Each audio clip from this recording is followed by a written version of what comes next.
Langkah kayu laut. Mengapa saya sebutkan kayu laut, teman-teman? Karena salah satu dari pemain bermain sangat keras, menciptakan kondisi perwira ataupun buahnya tidak bisa dimakan. Apabila terjadi pertukaran, dia harus diuntungkan.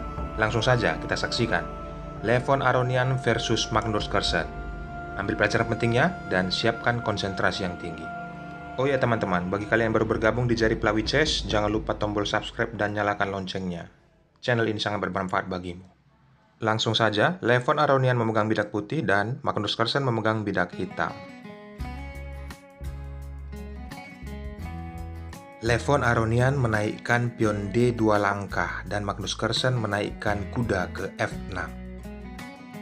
Putih kuda ke F3, lalu hitam pion D2 langkah. Setelah gajah dinaikkan ke F4, maka terjadilah pembukaan London System. Magnus Carlsen menanggapi hal ini dengan menaikkan pion E1 langkah, dan putih juga melakukan hal yang sama. Kali ini hitam mengajak pertukaran gajah petak hitam, dan putih mengabaikan sementara lebih menaikkan kuda ke D2.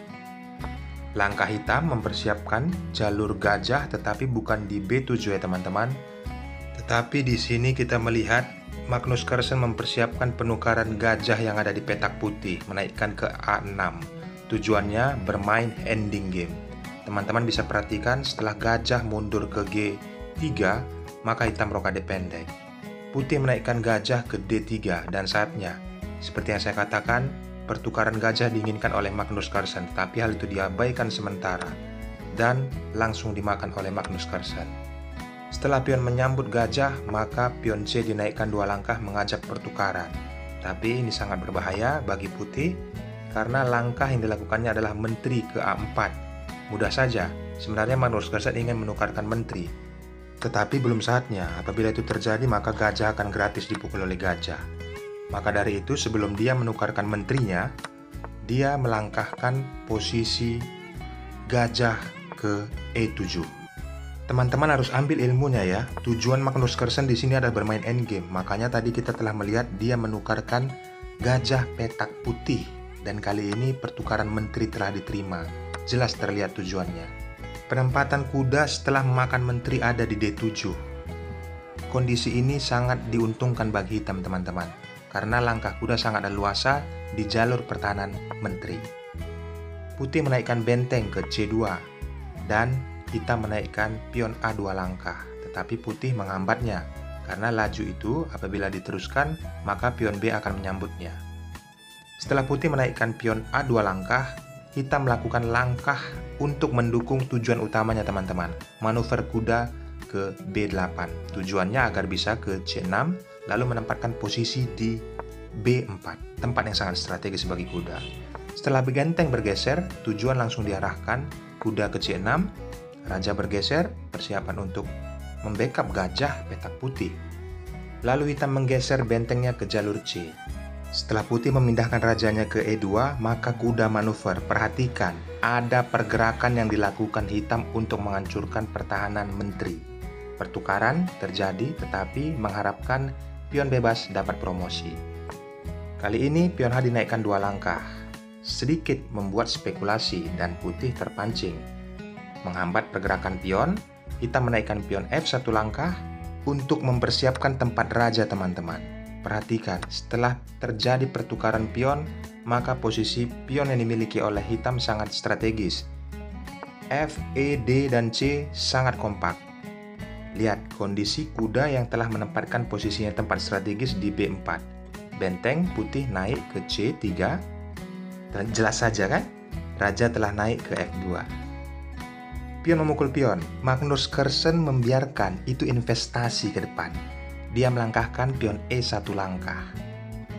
Perhatikan teman-teman, pergerakan gajah dan kuda yang dimiliki putih tidak bisa bergerak karena perlangkah yang dilakukan oleh pion E tadi.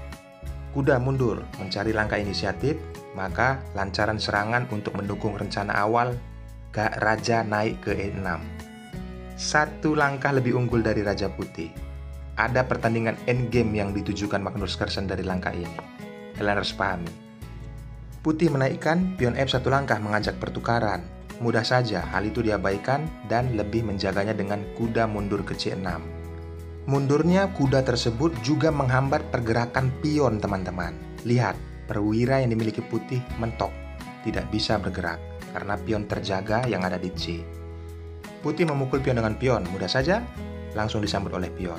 Kali ini kuda mengancam pion yang ada di E5. Benteng mengambil posisi yang sangat manis, berada di jalur B. Mengancam kuda, lalu putih mengantisipasi, menggeser benteng ke jalur B juga. Lihat, benteng naik ke B4, teman-teman, mengambil jalur 4. Kuda merasa terancam dan dia mundur ke D2. Perhatikan langkah Magnus Carlsen langsung memukul pion, karena dapat gratis, teman-teman. Putih menaikkan pion dan mengajak pertukaran. Tidak mungkin hitam mau, teman-teman, karena jelas-jelas lebih diuntungkan dengan langkah seperti papan yang sekarang ini. Nah, sekarang terbukti yang saya bilang, teknik kayu laut telah terjadi. Putih mengajak pertukaran. Apabila itu terjadi, maka kuda yang dimiliki putih menempatkan posisi yang sangat tepat. Maka hitam tidak mau dengan pertukaran ini. 1. Terbukti ya, teman-teman, kayu laut teknik yang dilakukan oleh hitam. Benteng mengancam pion dan pion naik ke B3. Kali ini jalur benteng mengambil ke jalur B. Raja bergeser, maka hitam menaikkan bentengnya dan mengancam posisi pion yang ada di C5. Perhatikan, semuanya terkunci dilakukan oleh hitam. Benteng menumpuk untuk menjaga pion C, tetapi langsung disambut karena diancam 3 ya, gajah dan kuda dan benteng. Kali ini putih mengajak pertukaran benteng lagi-lagi. Apabila di sini disambut, maka posisi putih akan kalah karena ada pertukaran terus-menerus. Dan perhatikan langkah kuda akan menempatkan ke C4. Hal itulah yang dihindarkan oleh Magnus Carlsen apabila kuda menempatkan posisi di C4. Teman-teman ambil pelajaran pentingnya ya. Kita kembali ke partai aslinya. Setelah mengajak pertukaran benteng, Magnus menolak. Dia mengambil posisi skak. Nah, kali ini ditutup. Dia kembali lagi ke A2 dan putih tetap mengajak pertukaran. Ambil inisiatif, mengancam posisi pion yang ada di B3. Lalu putih skak raja. Mudah saja, mengancam kembali ke kuda dan kuda mundur ke tempat awal. Kali ini putih melakukan langkah yang salah, teman-teman, karena dia membiarkan posisi hitam memukul benteng. Nah, seperti ini kondisinya. Apabila dipukul dengan kuda, maka pion yang ada di B3 akan dipukul oleh benteng hitam ya. Maka tidak mungkin dipukul dengan kuda. Maka pion dipukul dengan benteng. Nah, perhatikan langkah untuk mengakhiri endgame ini. Magnus menaikkan kuda, mengancam pion. Raja dipaksa naik. Kali ini benteng turun ke A1. Raja mengancam. Sementara waktu benteng digeser habis ke H1, menjauhkan sementara. Setelah putih menaikkan pion dan mengajak pertukaran, lihat langkah Magnus Carlsen yang sangat brilian. Menaikkan kuda dan skak. Dan raja tidak boleh ya ke C2. Apabila dia ke C2, maka pion yang ada di B4 langsung dipukul oleh kuda. Ini sudah melanggar pembukaan London System, karena ini sudah melanggar posisional, teman-teman. Kuda setelah menyatu, putih tidak bisa melakukan apa-apa. Perwira hitam sangat kuat. Maka dari itu, raja bergeser atau naik ke B3. Inilah yang dilakukan oleh Levon Aronian. Nah, setelah kondisi ini, kuda pukul pion. Nah, lihat teman-teman, gimana posisi pion hitam D dan A sudah siap untuk dilancarkan promosi. Setelah kedua pemain menggeser rajanya, lihat langkah jebakan yang dilakukan oleh Magnus. Sangat licik ya teman-teman, tapi dalam permainan ini baiklah langkah ini seperti ini. Apabila itu dimakan, maka inilah yang akan terjadi. Skak. Raja mempunyai dua pilihan. Dan pilihan pertama, apabila dia ke B3 dengan kondisi seperti ini, maka langsung kena teman-teman. Pertukaran kualitas. Dan apabila raja ke B5, maka makin parah. Benteng akan turun. Langsung harus ke situ ya raja. Langsung skak, turun ke situ. Benteng terus skak, turun ke situ. Mati konyol. Luar biasa Magnus Carlsen ya teman-teman.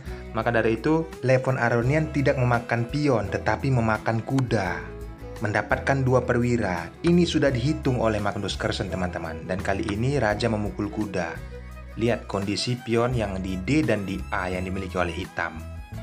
Sebelum melakukan promosi, Magnus Carlsen melangkahkan benteng dan mengambil posisi skak. Raja bergeser, lalu pion dinaikkan 1 langkah. 2 langkah lagi akan menjadi promosi menteri. Next, Levon Aronian memakan pion dengan gajah. Langsung dimanfaatkan Magnus Carlsen karena pertukaran 2 perwira beranggapan Levon, teman-teman. Tetapi Magnus Carlsen tidak berpikir seperti itu. Setelah kondisi skak, maka raja bergeser, berharap untuk memukul pion. Kali ini gajah dipukul dengan benteng dan benteng disambut dengan kuda. Langkah Magnus Carlsen menaikkan pion. Di luar dugaan yang dipikirkan oleh Levon Aronian tentang langkah Magnus Carlsen, teman-teman. Makanya saya menyebut awal tadi, dengan kondisi seperti ini teman-teman sudah sulit ya bagi putih. Permainan ini permainan taktikal kayu laut. Magnus Carlsen menjaga apabila terjadi pertukaran, maka saya harus diuntungkan. Teman-teman ambil pelajaran pentingnya. Dan di sini kondisi ini Levon Aronian sudah menyerah ya teman-teman. Ini saya lakukan langkah yang sebagaimana mestinya, langkah terbaik hitam dan putih. Tapi dengan kondisi seperti ini, skak, kuda akan tumbang. Sekian dulu video dari saya. Bagi kalian yang belum subscribe teman-teman. Saya akan memberikan pertandingan catur dunia yang berkelas dan bermanfaat bagi kalian. Jangan lupa komentar dan like-nya juga. Akhir kata saya ucapkan thanks and God bless. Bye-bye.